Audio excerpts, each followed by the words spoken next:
अग्निपथ की भर्ती के लिए सेना का नोटिफिकेशन जारी। अगले महीने से अग्निवीरों की भर्ती के लिए रजिस्ट्रेशन।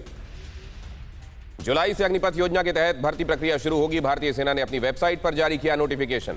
अपनी वेबसाइट पर नोटिफिकेशन के जरिए ये आप देखिए लोगों के सामने ये अधिसूचना रख देने का काम किया गया है और अब बहुत जल्दी इस योजना के तहत रिक्रूटमेंट होंगे। हालांकि जिस तरीके से ये प्रोसीजर आगे बढ़ेगा उसमें भारत की सर्विस में आने वाले अग्निवीरों का पहला लॉट अगले साल तक सर्विस में आएगा, क्योंकि इसके बाद एक प्रक्रिया है जिसके तहत गुजरने के बाद ये अग्निवीर सेना में सर्विस देंगे। आशीष सिंह हमारे डिफेंस एडिटर हमारे साथ इस चर्चा के लिए जुड़ रहे हैं, इस पर ब्यौरा देने के लिए जुड़ रहे हैं। आशीष, अभी अधिसूचना सामने है।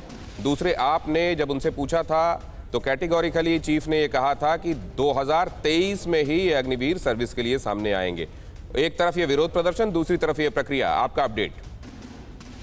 देखिए, अगले 10 से 12 दिनों में तीनों सेनाएं अपनी तरफ से अग्निपथ और अग्निवीरों को इंडक्ट करने का रिक्रूटमेंट जो प्रोसीजर है वो शुरू कर देंगी।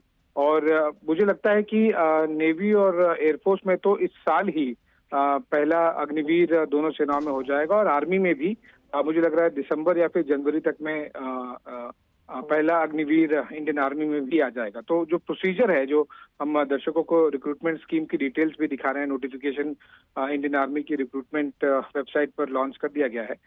वहाँ उसके जरिए ये क्लियर हो जाता है कि अब रोल बैक वगैरह ये ऑप्शन एग्जिस्ट ही नहीं करता है। जो स्कीम है उसे रोल आउट किया जा चुका है और अब प्रोसीजर शुरू हो गया है। तो प्रोटेस्ट जो हो रहे हैं उन्हें भी अब अग्निपथ स्कीम के तहत तैयारी करने के अलावा मुझे लगता नहीं कि अब कोई खास ऑप्शन बचे हैं। आशीष सिंह जिस बात पर जोर दे रहे हैं वो ये दे रहे हैं कि सरकार की तरफ से ये मैसेज कैटेगोरिकली इसके जरिए भेजा गया है कि we are going ahead with our plans and there is no possibility of a roll back. Roll back नहीं होगा, इससे कदम पीछे नहीं खींचे जाएंगे। ये बात स्पष्ट कर दी गई है। आशीष कुमार सिंह हमारे डिफेंस एडिटर इस बारे में लगातार निगाहें रख रहे हैं। उन्होंने अलग अलग चीफ से बात करके आपके लिए इसमें और क्लैरिटी लाने की कोशिश भी की है।